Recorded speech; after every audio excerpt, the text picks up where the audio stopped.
Le paradoxe de notre époque est que nous avons plus de connaissances, mais moins de patience et de tolérance. Des autoroutes plus larges, mais des points de vue plus étroits.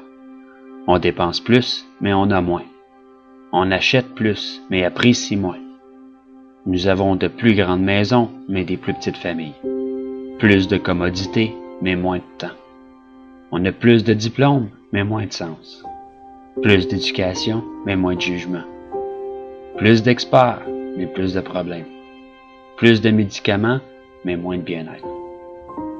On boit bien trop, on fume bien trop, on dépense sans réfléchir, puis on rit pas assez. On conduit trop vite, on se fâche trop, on se couche trop tard, puis on se lève trop fatigué. On lit pas assez, on regarde trop de TV, puis on ne médite pas assez. Nous avons multiplié nos possessions, mais perdu nos valeurs. On parle trop, aime trop rarement, puis haït trop souvent. On a appris à gagner sa vie, mais pas à la vivre. Nous avons ajouté des années à la vie, mais pas de vie aux années. Nous sommes allés sur la Lune, mais il nous est difficile de traverser la rue pour rencontrer un nouveau voisin. Nous avons conquis le cosmos extérieur, mais pas notre carrosse intérieur. On fait des choses plus grandes, mais pas meilleures.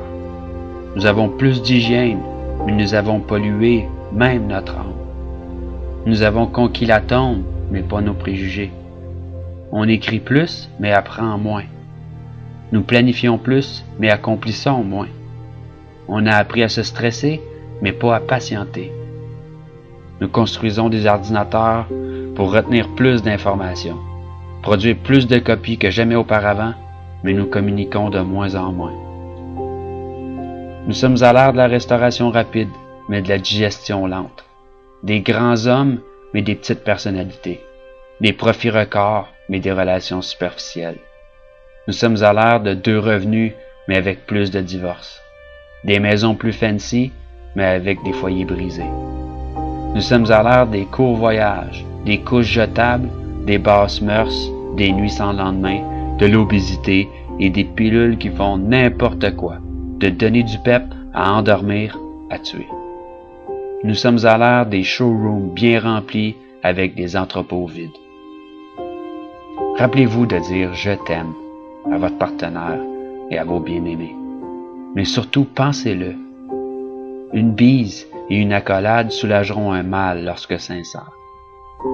Souvenez-vous de vous tenir la main et de chérir ce moment présent lorsqu'un jour cette personne nous quittera.